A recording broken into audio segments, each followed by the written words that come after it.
еңбек жолының бастауы адамның бүкіл өміріне әсер ететін маңызға ие болады. Ол өмірдің тар жол тайғақ кешуінде жол сілтеп, адамның бұдан былайғы тағдырын белгілейді. Жұмыс бабы тұлғаның мінез-құлқын қалыптастырып, оның өмірінде өшпес із қалдырады. Елбасының еңбек жолының бастауы мен саяси қызметтегі алғашқы қадамдары туралы тұңғыш президенттің тарихи-мәдени орталығының экспозиция залдарындағы бірегей жәдігерлер баяндайды. Мектепті бітіргеннен кейін тағдыры мен дәуірдің қалауымен тәуелсіз Қазақстанның болашақ тұңғыш президентінің Теміртаудағы бүкілодақтық екпінді комсомол құрылысына жолы түсті. Бұл жерде Сарыарқаның төсінде, Нұра өзенінің бойында қара металлургияның алыбы Қарағанды металлургия зауыты құрылып жатқан еді. Осы құрылысқа комсомол жолдамасымен келгеннен кейін Украинаның Днепродзержинск қаласындағы нөмірі 8-ші техникалық училищені үздік бітірген жас Нұрсұлтан бірден металлургия өндірісінің жалынды әлеміне еніп кетті. Теміртаудағы Нұрсұлтан Назарбаевтың алғашқы ресми жұмысы 1960 жылдың 9 мамырынан басталған Доминстрой құрылыс басқармасындағы қара жұмысшылық болды.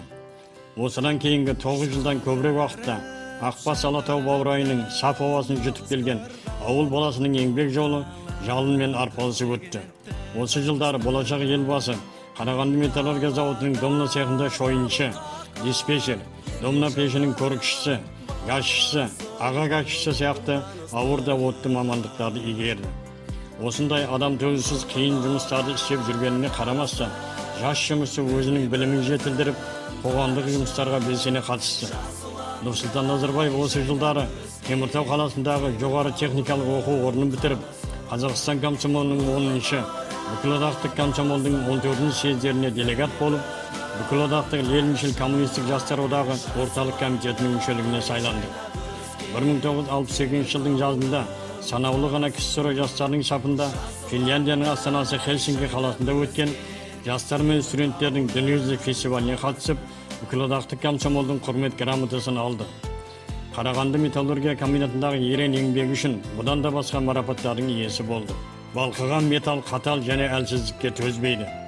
Болашақ елбасының мінезі мен күш-жігері домна пешінің жалынды сұрапылында шыңдалған болуы да мүмкін. Жалынды домна пешінің жанында 9 жылдай тұрып, Нұрсұлтан Назарбаев Теміртауда саяси қызметін бастады. Бұл жәдігерлер болашақ елбасының саяси қызметінің бастауындағы жұмыс орны жиһаздары мен саяси басқару ұйымдарының символдары. Тұңғыш президенттің өзі оған үлкен саясатқа жолдаманы Теміртау мен металлургия комбинаты бергенін атап өткен. Тәуелсіз Қазақстанның болашақ негізін салушының саяси қызметінің алғашқы баспалдағы 1969 жылдың тамыз айында Теміртау қалалық партия комитетінің өнеркәсіп және транспорт бөлімі меңгерушісі лауазымы болды.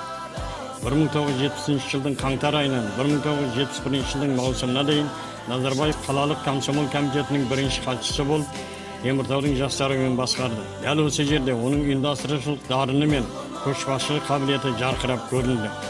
1,5 жыл ішінде ол жастар арасындағы қылмыскерлікті анағұрлым төмендетуге, еңбек тәртібін жақсартуға ерісті. Кешқұрым қала көшелерінде ерікті халық жасақшыларының мүшелері пайда болды. Жастар тұратын жерлердегі жұмыс жанданды. Нұрсұлтан Назарбаевтың саяси қызметінің бастауындағы ең маңыздыларының бірі, оның қазіргі кездегі қала әкімінің бірінші орынбасарлығына ұқсас, Теміртау қалалық партия комитетінің екінші хатшысы лауазымындағы жұмысы болды. Өзінің жаңа міндеттерін болашақ елбасы сол кезде прораб болған комиссар деген 3 сөзбен сипаттаған еді. Өзінің әділеттің ақ жолы атты кітабында сол кездегі жұмысы туралы былай дейді: бір күн ішінде жүздеген адамдармен сөйлесуге тура келетін. Адамдар құрылыс штабына әртүрлі мәселелермен сөткенін кез келген уақытында келе беретін. Оның өз сөзімен айтсақ, қалалық партия комитетінің жұмысы 2,5 жылға созылған бір жұмыс күні болды. Нұрсұлтан Назарбаевтың Теміртаудағы саяси қызметінің жұлдызды кезеңі, оның Қарағанды металлургия комбинаты партия комитеті хатшысы мансабындағы жұмысы болғаны сөзсіз. Жоғары ұйымдастырушылық қабілет, көрегендік, адамдармен жұмыс істей білу, ел мен қоғам дамуының басым бағыттарын анықтай білу сияқты болашақ мемлекет басшысына тән қасиеттер дәл осы жерде металлургия комбинатының парторгі, комбинаттың, қаланың, еңбек адамдарының өндірістік, экономикалық және мәдени әлеуметтік мәселелерін шешумен күнделікті шұғылданған кезде ашылды.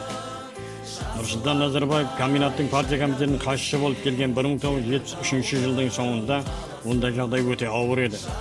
Еңбек тәртібі сақталмайтын, кадрлердің тұрақтамауы 40%-ға жуық. Негізінен жастар тұратын металлургтер қаласында мәдени әлеуметтік нысандар, мектептер, балабақша, ауруханалар жетіспейтін.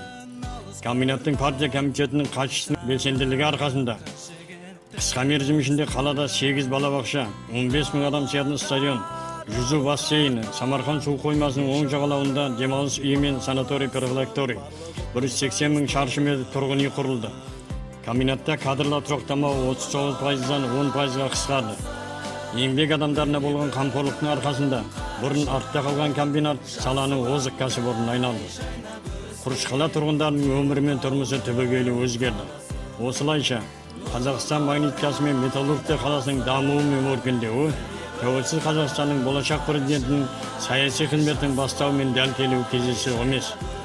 Елбасы, Теміртау мен үшін алтын бесік, магнитканың тарихы, Теміртаудың тарихы, оның адамдарының тағдыры менің тағдырыммен біте қайнасқан. Егер менің өмірімде магнитка мен Теміртау болмағанда, мен ешқашанда президент бола алмас едім деп бекер айтпаған.